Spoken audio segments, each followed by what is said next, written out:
Hi friends, ಎಲ್ರಿಗೂ ನಮಸ್ಕಾರ.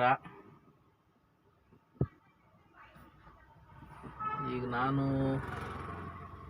Night ಮಲಗಿದ್ದೀನಿ.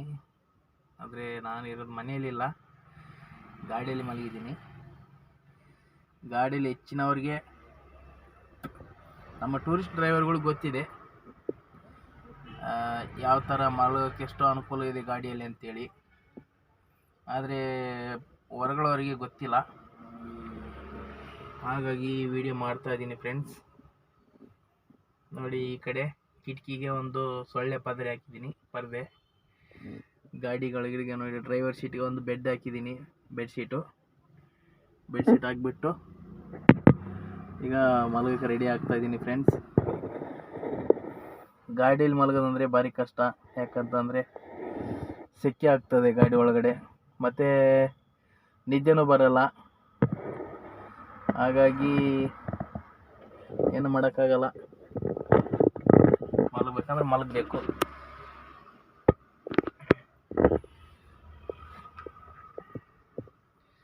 ಈ ಗಾಡಿಯಲ್ಲಿ ಜಾಸ್ತಿ ಮಲಗಿದರೆ ಹೀಟ್ ಆಗ್ತದೆ, ಉಷ್ಣ ಜಾಸ್ತಿ ಆಗ್ತದೆ.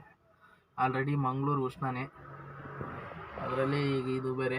ಲಾಸ್ಟ್ ಟೈಮು ಆರಾಮಿಲ್ಲದೆ ಹಾಸ್ಪಿಟ್ಲಲ್ಲೆಲ್ಲ ಬಿದ್ದು ಬಂದಿದ್ದೀನಿ. ಆದರೆ ಏನಂತಂದರೆ ಡ್ಯೂಟಿ ಯಾವುದು ಬಂದರೂ ಬಿಡೋಕ್ಕಿಲ್ಲ, ಕಟ್ಟೋದು ತುಂಬ ಇದೆ. ಅದ್ರಿಗೋಸ್ಕರ ಯಾವುದು ಬಂದರೂ ಬಿಡೋಂಗಿಲ್ಲ, ಆ ಥರ ಇದೆ ಪರಿಸ್ಥಿತಿ. ನೋಡೋದು ನೀವು ನೋಡ್ಬೋದು, ಹಿಂದ್ಗಡೆ ಸೀಟು ಇದು ಸ್ಟೇರಿಂಗ್ ಹತ್ರ, ಇದು ಒಂದು ಸ್ಟೇರಿಂಗು.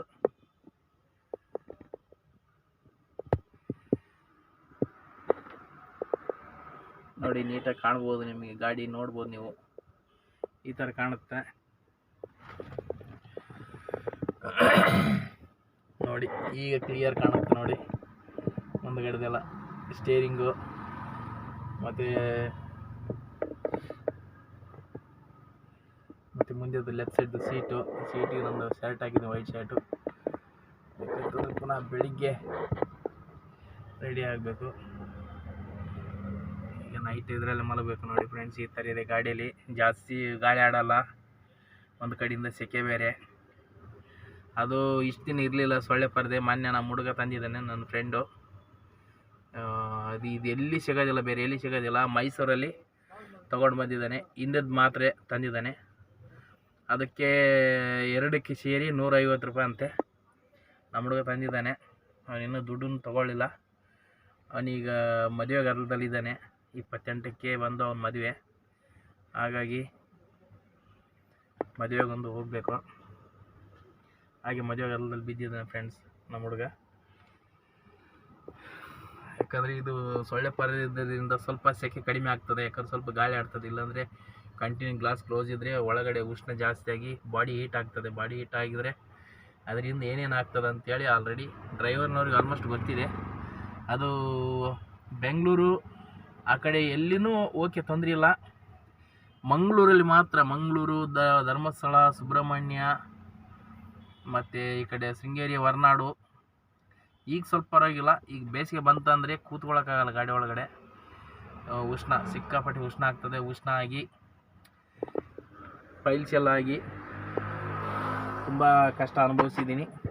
ಈಗ ಸ್ವಲ್ಪ ಪರವಾಗಿಲ್ಲ, ಆದರೆ ಏನು ಮಾಡೋಕ್ಕಾಗಲ್ಲ. ಆದಷ್ಟು ನಾನು ಆಲ್ಟಿಂಗ್ ಕಡಿಮೆ ಮಾಡ್ತೀನಿ. ಒಂದೇ ಆಲ್ಟಿಂಗ್ ಇದ್ರೂ ಒಂದು ಚಾಪೆ, ದಿಂಬು, ಬೆಡ್ಶೀಟ್ ತೊಗೊಂಡ್ಬಿಟ್ಟಿದ್ದೀನಿ. ಹೊರಗಡೆ ಎಲ್ಲರೂ ಒಂದು ಕಡೆ ಹಾಸ್ಕೊಂಡು ಮಲಗೋದು. ಯಾಕಂದರೆ ಗಾಡಿಯಲ್ಲಿ ಮಲಗೋಕ್ಕಲ್ಲ, ಯಾಕಂದ್ರೆ ಇಲ್ಲಿ ಮಲಗೋಕ್ಕೆ ಅನುಕೂಲ ಇಲ್ಲ. ಹಾಗಾಗಿ ಗಾಡಿಯಲ್ಲಿ ಮಲಗಬೇಕಾಗಿದೆ. ಹೊರಗಡೆ ಮಲಗೋಕ್ಕೆ ಚೆನ್ನಾಗಿರೋದಿಲ್ಲ ಇಲ್ಲಿ.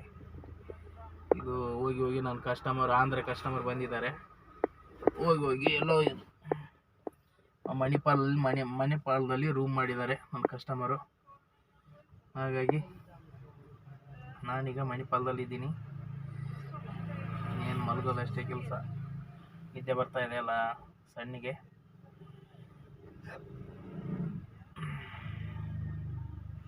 ಮತ್ತು ಹೊರಗಡೆ ಬಂದರೆ ಫುಡ್ಡು ಕಷ್ಟ. ಒಂದು ದಿನಕ್ಕೆ ಕಮ್ಮಿ ಅಂದರೆ 300 ಮ್ಯಾಕ್ಸಿಮಮ್ ಬೇಕು. ಬೆಳಿಗ್ಗೆ ತಿಂಡಿ, ಮಧ್ಯಾಹ್ನ ಊಟ, ಸಂಜೆ ಊಟ, ರಾತ್ರಿ ಊಟ ಅಂದರೆ 300 ರೂಪಾಯಿ. ಕಮ್ಮಿ ಆದರೆ 300 ರೂಪಾಯಿ ಬೇಕು. ಅದು ವೆಜಿಟೇರಿಯನ್ 300 ರೂಪಾಯಿ ಬೇಕು. ಮತ್ತು ನಾನ್ ವೆಜ್ ಆದರೆ ಮತ್ತೆ ಮಾತಾಡೋದು ಬೇಡ. ಮತ್ತು ಡ್ರಿಂಕು, ಅದು ಗುಟ್ಕಾ, ಬೀಡಿ, ಸಿಗರೇಟು, ಅದು ಇದು ಅಂತ ಹೇಳಿದರೆ ಅದು ಲೆಕ್ಕನೇ ಬೇರೆ ಆಗ್ತದೆ. ನಮ್ದು ಅದು ಯಾವ ಹ್ಯಾಬಿಟ್ಟು ಇಲ್ಲ, ಹಾಗಾಗಿ ನಮಗೆ ತೊಂದರೆ ಇಲ್ಲ. 300 ರೂಪಾಯಿದಲ್ಲಿ ಕವರ್ ಆಗ್ತದೆ. ಇಲ್ಲಾಂದರೆ ದುಡ್ದಿದ್ದೆಲ್ಲ ಇಲ್ಲೇ ಇಟ್ಟು ಹೋಗೋಕ್ಕಾಗ್ತದೆ. ಆ ಥರ ಪರಿಸ್ಥಿತಿ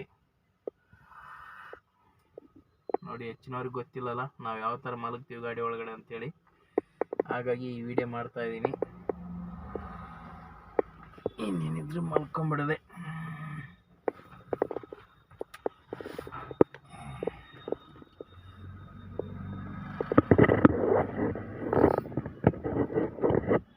ನೋಡಿ ಫ್ರೆಂಡ್ಸ್, ಈ ಥರ ಬೆಡ್ಶೀಟ್ ಹಾಕ್ಕೊಂಡು ಮಲಗಿಬಿಡೋದು. ಸ್ವಲ್ಪ ನಿದ್ದೆ ಬರೋ ತನಕ, ನಿದ್ದೆ ಬಂತಂದ್ರೆ ಒಳ್ಳೆ ನಿದ್ದೆ ಬರುತ್ತೆ, ಆಮೇಲೆ ಎಚ್ಚರನೇ ಇರೋದಿಲ್ಲ. ಹಾಗಾಗಿ ನಿದ್ದೆ ಬರೋ ತನಕ ಸ್ವಲ್ಪ ಕಷ್ಟ.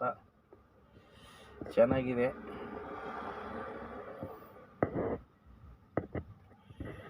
ಓಕೆ ಫ್ರೆಂಡ್ಸ್, ಹೆಚ್ಚಿನವ್ರಿಗೆ ಗೊತ್ತಿಲ್ಲಲ್ಲ, ಅದಕ್ಕೆ ವಿಡಿಯೋ ಮಾಡಿದ್ದು. ನೋಡಿ, ಈ ವಿಡಿಯೋ ಇಷ್ಟ ಆದರೆ ಲೈಕ್ ಮಾಡಿ, ಸಬ್ಸ್ಕ್ರೈಬ್ ಮಾಡಿ. ಹೊಸಬ್ರು ಸಬ್ಸ್ಕ್ರೈಬ್ ಮಾಡಿ, ಬರೀ ಲೈಕ್ ಮಾತ್ರ ಕೊಡ್ತೀರಿ, ಸಬ್ಸ್ಕ್ರೈಬ್ ಮಾಡೋದಿಲ್ಲ. ನನಗೊಂದು ಸಪೋರ್ಟ್ ಮಾಡಿ, ಯಾಕಂತಂದರೆ ತುಂಬ ಕಡಿಮೆ ಇದೆ ನಂದು ಸಬ್ಸ್ಕ್ರೈಬರ್ಸು. ಸಪೋರ್ಟ್ ಮಾಡಿ ಫ್ರೆಂಡ್ಸ್. ನಿಮಗೆ ನೀವೇನು ದುಡ್ಡು ಕೊಡ್ಬೇಕಂತಿಲ್ಲ, ಒಂದು ಸಬ್ಸ್ಕ್ರೈಬ್ ಮಾಡೋಕ್ಕೆ ಏನು ಕಷ್ಟ ನಿಮಗೆ. ದಯವಿಟ್ಟು ಸಬ್ಸ್ಕ್ರೈಬ್ ಮಾಡಿ. ಓಕೆನಾ friends? Thank you. Bye bye. Good night.